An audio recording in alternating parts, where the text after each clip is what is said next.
اکثر اپنے ارد گرد آپ نے ایسے بزرگوں کو دیکھا ہوگا جو بہت سی باتیں بھول جاتے ہیں۔ کھانا کھایا بھول گئے کھایا تھا یا نہیں، دوا کھا کے بھول گئے، کہیں گئے تو راستہ ہی بھول گئے۔ اور ایسا نہیں کہ بھولنے کے بعد یاد آ جائے، بلکہ یہ بھولنا مستقل ہوتا ہے۔ کیا یہ کوئی مرض ہے؟ اور اگر ہے تو کون سا؟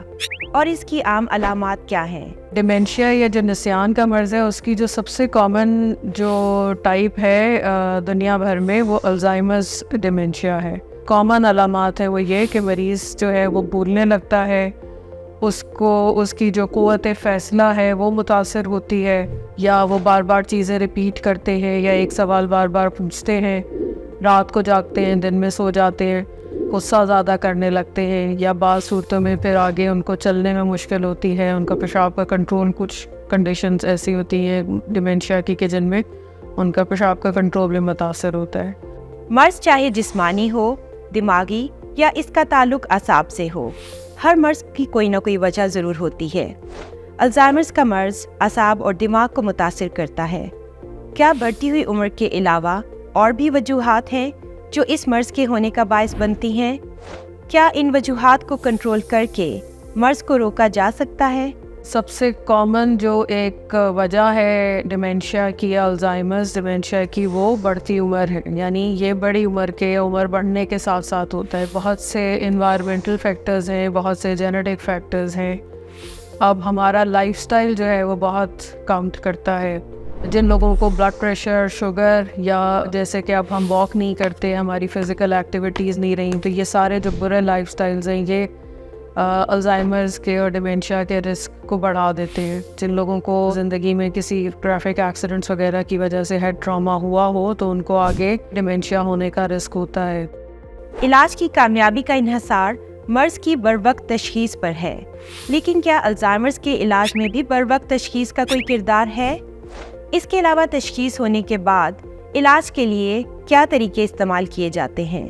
کیا لائف سٹائل میں مثبت تبدیلی لا کر الزائمرز سے بچا جا سکتا ہے؟ کیا دواؤں کے استعمال کے علاوہ اور بھی طریقوں سے مرض کو بڑھنے سے روکا جا سکتا ہے؟ اور الزائمرز کے مریض کے کیئر ٹیکرز اس میں کیا کردار ادا کر سکتے ہیں؟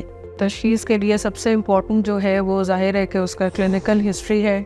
تو ڈاکٹر جو ہیں وہ ڈیٹیلڈ ہسٹری لیتے ہیں، وہ ایگزامینیشن میں دیکھتے ہیں کہ اس کی سیویرٹی کیا ہے۔ جو ٹیسٹ کرائے جاتے ہیں بیسیکلی وہ اس لیے کرائے جاتے ہیں کہ دیکھ سکیں کہ کوئی اور وجہ تو نہیں ہے۔ جیسے کامن وجہ جو ہے B12 ڈیفیشنسی ہو تو اس کی وجہ سے بھی لوگ بھولنے لگتے ہیں۔ بہت سارے ڈیمینشیاز ہیں جو دماغ کسی خاص حصے کو متاثر کرتے ہیں، تو MRI ہیلپ کرتا ہے دیکھنے کے لیے کہ کتنا دماغ متاثر ہوا ہے اور کون کون سے حصے زیادہ متاثر ہیں۔